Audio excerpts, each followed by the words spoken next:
4 years. That is how long King Charles III has gone without holding his grandchildren.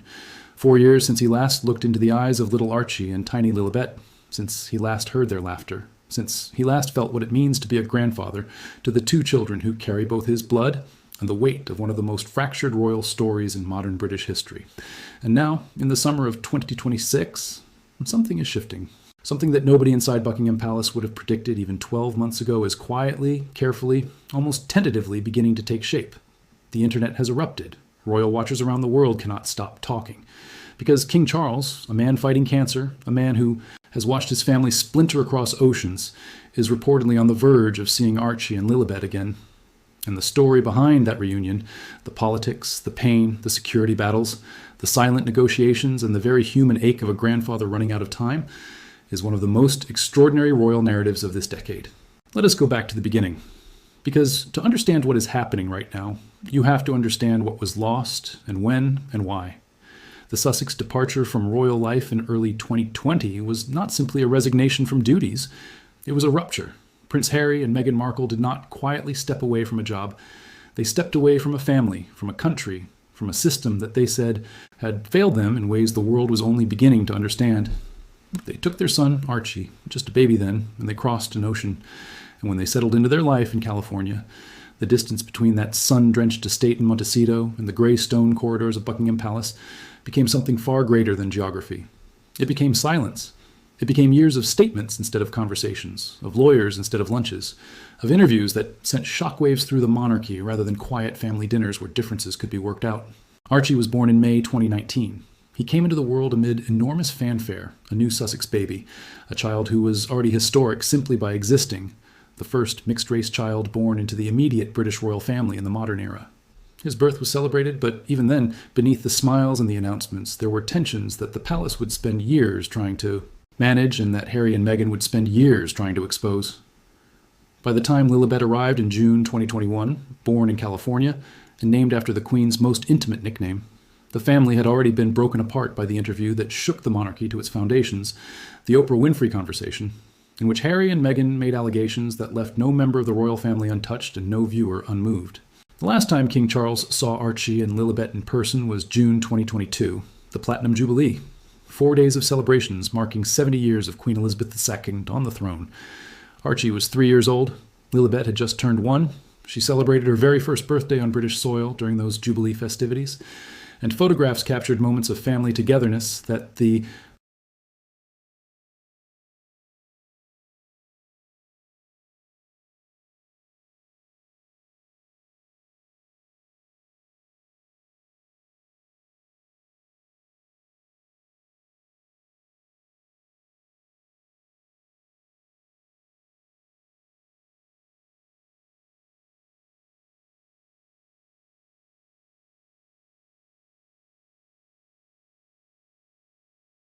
What happened in those 4 years is a study in how family estrangements calcify.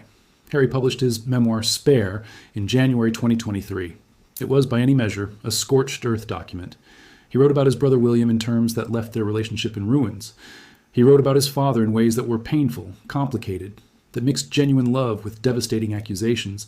He wrote about the institution with the kind of intimacy that institutions never forgive. Royal commentator Kinsey Schofield, speaking this week, said plainly that the book was especially venomous toward the family and caused a lot of hurt. And that hurt did not fade. It settled into the walls of Buckingham Palace and Windsor Castle and became part of the architecture of an estrangement that everyone said they wanted to end, but nobody seemed to know how to actually end. Then came the cancer diagnosis. In early 2024, Buckingham Palace announced that King Charles had been diagnosed with an unspecified form of cancer following treatment for a benign enlarged prostate. The announcement was carefully worded, deliberately vague about the type and stage, but its impact was immediate and profound. A king with cancer changes everything.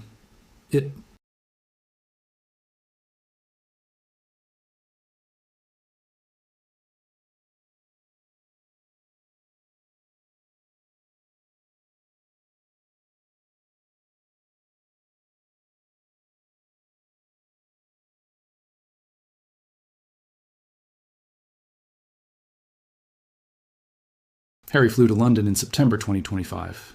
It was a brief visit, a quiet one compared to the chaos that had surrounded previous trips. He met with his father at Clarence House. No cameras, no statement. The palace confirmed it happened and said very little else, but those who follow royal affairs closely noted the significance of the moment. Father and son in the same room. Not in a courthouse, not through lawyers, not through competing press releases. In the same room. And for people who had watched this family tear itself apart for 5 years, that was not nothing. That was, in fact, something rather remarkable. Now it is June 2026, and the news that has sent the internet into a frenzy is this. Harry and Meghan are planning to bring Archie and Lilibet to the United Kingdom in July. The visit is officially connected to the Invictus Games 2027, which will be held in Birmingham, and there are events in both Birmingham and London connected to the one-year countdown to those games. Harry founded the Invictus Games in 2014 for wounded, injured, and sick servicemen and women, and his commitment to it has never wavered, even as everything else in his royal life unraveled. So the visit has a public purpose, a legitimate reason to be in the country that goes beyond family politics. But what has captured everyone's attention is not the Invictus schedule, it is the accommodation arrangement. According to multiple reports, King Charles has extended an offer for the Sussex family to stay at a royal residence during their July visit. Buckingham Palace is reportedly among the options being discussed, though the ongoing renovation of that property may complicate matters.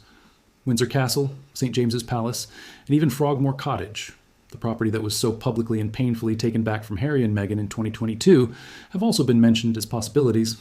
And embedded within that accommodation offer is something even more significant, a security arrangement.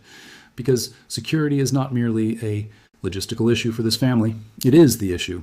It is the reason Harry said his family could not safely return to Britain. It is the centerpiece of a legal battle that Harry fought and lost, a fight against the Home Office over his right to police protection when visiting the UK. He has pursued that matter privately, even after losing in court.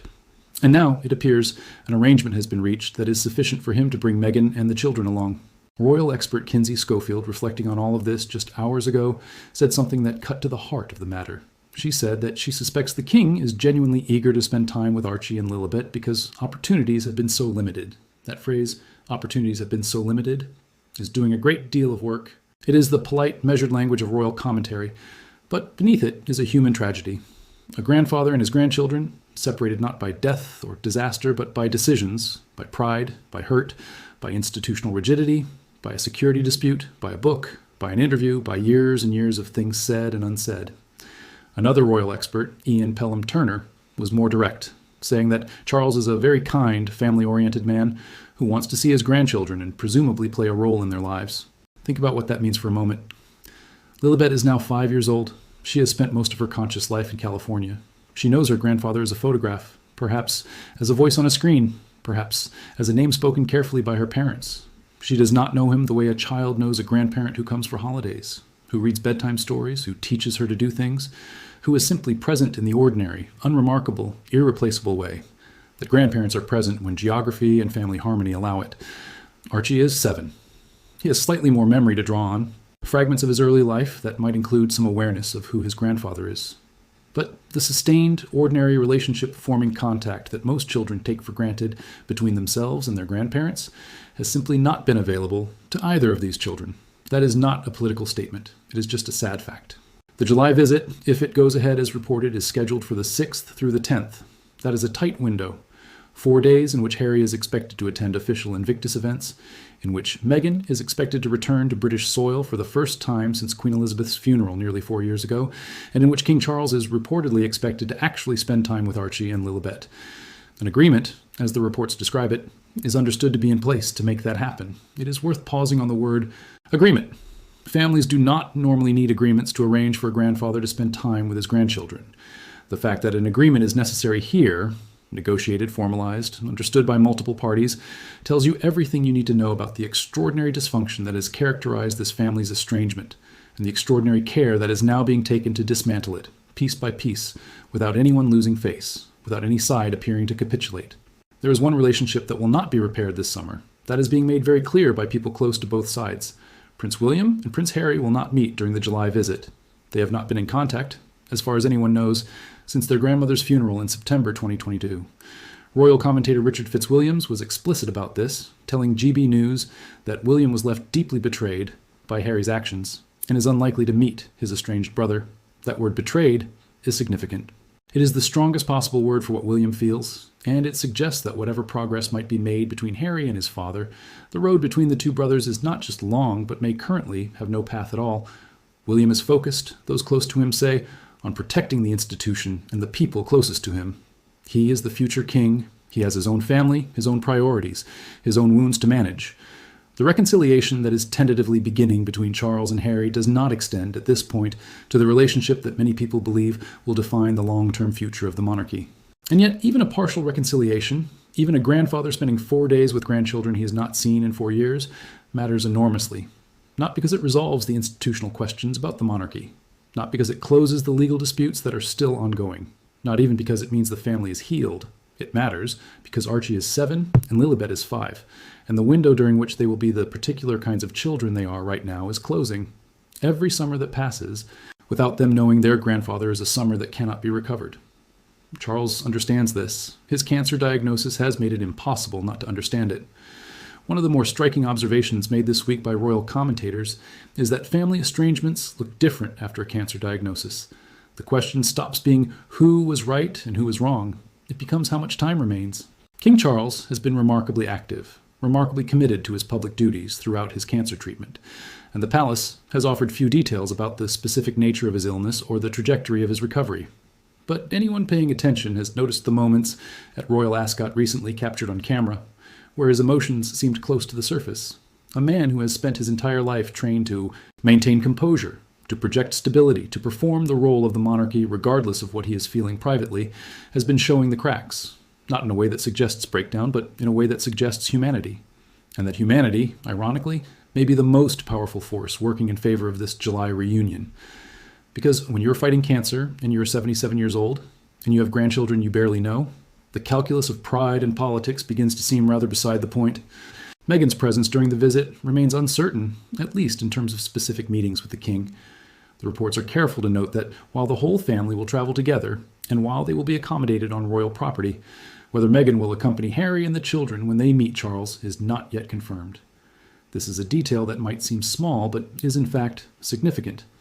Meghan's relationship with the royal family has been, to put it mildly, complicated. Her allegations in the Oprah interview, her documentary series, her husband's memoir, the response from palace officials to various incidents over the years, the relationship between the Duchess of Sussex and her in-laws carries its own weight, its own history, its own set of unresolved tensions that are separate from, though connected to, the Harry and Charles relationship. How that dynamic plays out in July will be watched very closely indeed. What is also being watched very closely is the question of where exactly the Sussex family will stay. The accommodation offer is being treated by royal commentators as a significant symbolic gesture, arguably as significant as the agreement to meet. When Harry was offered the chance to stay at Buckingham Palace during a previous visit and declined because property, that an arrangement has been reached that addresses his security concerns sufficiently for him to bring Meghan and the children along, suggests that something fundamental has shifted. Whether that shift is the result of his father's cancer, or sustained private negotiation, or simply the passage of time wearing down the sharpest edges of the dispute, nobody outside the immediate circle knows for certain. What the internet has latched onto, what has made this story explode across social media and every royal commentary platform this week, is the combination of all these elements arriving simultaneously. The significant royal story. Together in July 2026, they form something that feels genuinely historic. Not in the grand ceremonial sense that the monarchy usually defines as historic, but in the quieter, more human sense. A family attempting, imperfectly, awkwardly, with the weight of enormous public scrutiny on every moment, to find its way back to something that resembles connection. There are people who will watch all of this with cynicism, who will say that the visits are PR exercises, that every photo opportunity is managed, that the smiles in whatever images eventually emerge from this July will be performance rather than genuine feeling. And there are certainly people around all the principals involved, advisors, communications teams, palace officials, whose job it is to think about exactly those things. But the children in this story are not performing. Archie and Lilibet do not have communications advisors. They are 7 and 5. If their grandfather reaches out his arms, they will either go to him or they will not, based on nothing more complicated than whether he feels familiar to them, whether he feels safe, whether he feels like someone they know rather than someone they are being told to meet. The fact that those children have grown up so far from their royal family, that for Lilibet especially, most of her life has been lived without any regular contact with the Windsors, means that this reunion will involve real children meeting someone who is effectively a stranger to them, who also happens to be their grandfather and their king. That is an unusual thing. It is actually a poignant thing. And it is very difficult to dismiss as pure performance when you think about it in those terms. Royal editor Kate Mansi made an observation some time ago that has stayed in the commentary about this family ever since. She noted that whenever King Charles talks about his grandchildren, about the future, about the next generation, the public automatically assumes he's talking about Prince William and Catherine's 3 children, George, Charlotte, and Louis. Not about Archie and Lilibet. The Sussex children have been so removed from the royal narrative, so absent from the official story, the monarchy tells about itself, that they have become almost invisible in the institutional sense, even while remaining very present in the tabloid and social media sense. They are famous children who are unknown to their own family's institution. That contradiction is one of the strangest aspects of this whole story. But July might begin to change that. Not dramatically, not overnight, not in ways that resolve all the legal disputes and the security arguments and the institutional decisions about titles and succession and the rest of it, but in the most fundamental way, a grandfather holding his grandchildren. Time that cannot be taken back, but can at least be given now. Time that Charles, given everything he is facing with his health, clearly does not want to waste. Time that Archie and Lilibet deserve to have with the family they were born into, and whatever decisions the adults around them have made about how that family relates to each other. The world is watching. And for once, what the world is watching for is not a crown or a ceremony or a constitutional milestone. It is something much simpler and much harder to achieve. It is a family, broken and complicated and public and scrutinized, trying to remember what it means to just be a family. Whether they manage it, even for 4 days in July, will say something important, not just about the House of Windsor, but about the capacity of families in general, even the most unusual, most damaged, most watched families on Earth, to find their way back to each other before it is too late. That, in the end, is why the internet erupted. Not because of palace politics, not because of titles or security arrangements or accommodation logistics, but because underneath all of that, this is a story about a grandfather who is running out of time and the sliver of a chance that they might still get to know each other. And that story, stripped of all its royal trappings, is a story that almost anyone can recognize, almost anyone can feel. That is why it matters. That is why the world cannot look away.